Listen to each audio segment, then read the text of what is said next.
안녕하세요. 자, 2025년부터 목회자분들 세금 신고가 확 달라집니다. 특히 사역 외에 다른 부업으로 추가 소득이 있으신 분들 계시죠? 그런 분들이라면 오늘 내용 정말 중요합니다. 여러분의 재정 계획에 바로 써먹을 수 있는 핵심만 쏙쏙 뽑아서 알기 쉽게 설명해 드릴게요. 혹시 우버 운전이나 음식 배달 같은 부업으로 팁 받아보신 적 있으세요? 만약에 내 얘긴데? 하시면 지금부터 귀를 쫑긋 세우셔야 합니다. 왜냐하면 2025년부터는요, 바로 이 팁 소득이 세금 계산할 때 아주 중요해지거든요. 네, 맞습니다. 완전히 새로운 공제 항목들이 생겨나고요. 또 가족 관련 혜택도 싹 바뀝니다. 그러니까 우리가 이걸 지금부터 제대로 알고 준비해야 손해를 안 보겠죠? 자, 그래서 오늘은 크게 이 네 가지 순서로 한번 짚어볼 겁니다. 첫 번째, 스케줄 1A라는 새로운 공제 혜택, 그리고 두 번째는 우리 가족들을 위한 세금 혜택은 뭐가 있는지, 세 번째는 좀 특이하죠? 트럼프 계좌라는 건데 우리 아이들 미래를 위한 겁니다. 마지막으로 이 모든 걸 깔끔하게 정리해 드릴게요. 자, 그럼 첫 번째 주제부터 시작해 볼까요? 바로 새로운 공제, 스케줄 1-A입니다. 여기서 제일 중요한 포인트가 뭐냐면요. 여러분이 보통 받으시는 그 표준 공제 있잖아요.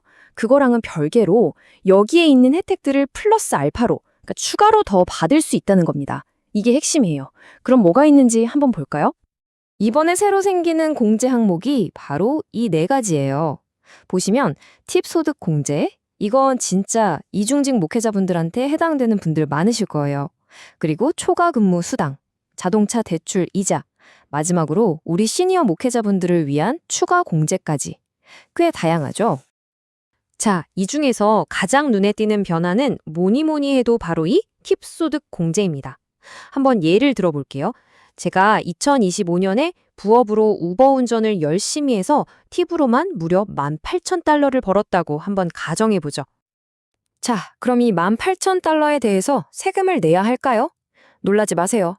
소득 기준만 충족한다면 이 18,000달러를 전액 그대로 소득에서 빼준다는 겁니다. 최대 25,000달러까지 가능해요. 와, 이건 정말 강력한 혜택이죠.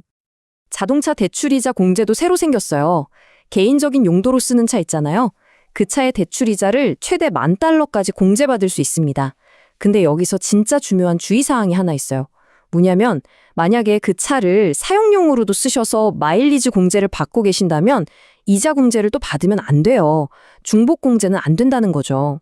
이 혜택은 순수하게 개인 사용분에 대해서만 적용된다는 거 꼭 기억해 두세요. 우리 시니어 목회자분들을 위한 혜택도 아주 든든해집니다. 혹시 1961년 1월 2일 이전에 태어나셨나요? 그렇다면 부부가 함께 신고할 때 무려 12,000달러를 추가로 공제받을 수 있습니다. 여기에다가 2025년 부부 표준 공제까지 합치면 총 공제 금액이 43,500달러나 됩니다. 정말 어마어마한 금액이죠? 이제 두 번째 주제로 넘어가서 우리 가족들을 위한 세금 혜택은 어떻게 바뀌는지 한번 보겠습니다. 특히 자녀 세액 공제, 흔히 CTC라고 부르죠? 여기에 변화가 좀 있는데 이게 우리 집 재정 계획에 어떤 영향을 줄지 한번 따져보자고요. 2025년부터는요, 자녀 한 명당 받을 수 있는 세액 공제가 최대 2,200달러로 올라갑니다. 근데 여기서 진짜 중요한 건 바로 이 부분이에요. 2,200달러 중에서 1,700달러는 환급이 가능하다는 점. 이게 무슨 말이냐면 제가 만약에 내야 할 세금이 0원이어도 정부에서 최대 1,700달러를 현금으로 제 통장에 그냥 쏴준다는 뜻입니다. 정말 좋은 혜택이죠? 그런데 여기서 목회자분들이 꼭 아셔야 할 아주 중요한 주의사항이 있습니다. 이 자녀 세액 공제, CTC를 계산할 때요, 목회자 주택보조비도 소득으로 잡아서 계산해야 하거든요. 근데 아주 가끔 IRS 전산 시스템이 이걸 실수로 빼먹고 계산해서 당신 세금 덜 냈네요 하고 CP 2000이라는 통지서를 보낼 때가 있어요. 혹시라도 이런 거 받으시면 절대 당황하지 마시고요. 아, 이거 그 얘기구나 생각하시고 꼭 전문 세무사님하고 상의해서 차분하게 대응하시면 됩니다. 자, 지금까지는 당장 내 세금을 줄이는 방법에 대해 얘기했죠. 이제는 좀 다른 얘기를 해볼까 합니다. 당장의 세금 혜택이 아니라 우리 아이들의 아주 먼 미래를 위해서 뭐랄까, 재정의 씨앗을 심어주는 그런 새로운 제도에 대해서 한번 알아볼게요. 바로 트럼프 계좌라는 건데요. 이건 2024년부터 2029년 사이에 태어나는 아이들을 위한 제도예요. 정부가 아이 한 명당 $1,000씩 지원을 해주는 건데 여기서 핵심은 이게 부모한테 세금 깎아주는 게 아니고요. 아이 이름으로 된 계좌에다가 정부가 직접 $1,000를 딱 넣어주는 방식이라는 겁니다. 그럼 이거 어떻게 신청하냐고요? 절차는 생각보다 간단해요. 먼저 해당 기간에 아이가 태어나겠죠? 그럼 부모님이 세금 신고하실 때 폼 4547이라는 서류 한 장만 딱 추가해서 내시면 끝입니다. 그러면 정부가 알아서 아이 계좌에 $1,000를 넣어주고요. 이 돈은 차곡차곡 쌓여서 아이가 만 18살이 되면 자동으로 개인 은퇴 연금 계좌, 그러니까 IRA로 전환되는 거예요. 미래를 위한 자동 저축인 셈이죠. 자, 그럼 아까 얘기했던 자녀 세액 공제랑 이건 뭐가 다르냐? 목적이 완전히 달라요. 자녀 세액 공제 CTC는 지금 당장 우리 집 세금을 줄여주는 단기적인 혜택이라고 볼 수 있고요. 이 트럼프 계좌는 우리 아이의 미래를 위한 장기 투자, 일종의 씨앗 자금이라고 생각하시면 딱 맞습니다. 자, 지금까지 좀 여러 가지 새로운 내용들이 나왔죠. 한눈에 딱 들어오게 정리해 드릴게요. 2025년 세금 신고할 때 우리가 뭘 챙겨야 하는지 핵심만 다시 한번 짚고 넘어가겠습니다.